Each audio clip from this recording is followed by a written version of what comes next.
Привет! Сегодня мы завершаем работу над нашим камином, который стоит в салоне «Фамильный огонь». Здесь у нас система шамотех. Она с аккумуляцией тепла, то есть корпус нагревается и постепенно потом отдает температуру помещения. Топка, как всегда, Гаврилов и «Сыновья». Качественная, классная, красивая, комфортная топка. Что мы сделали? Мы сделали корпус, собрали его с плит шамотех, затянули его сеткой вместе с термоклеем.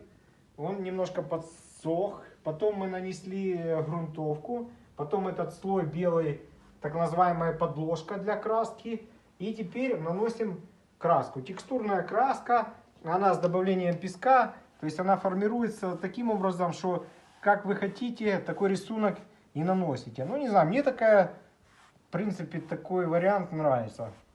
Напишите в комментариях, как вам нравится такой или нет. Только не пишите, что не нравится.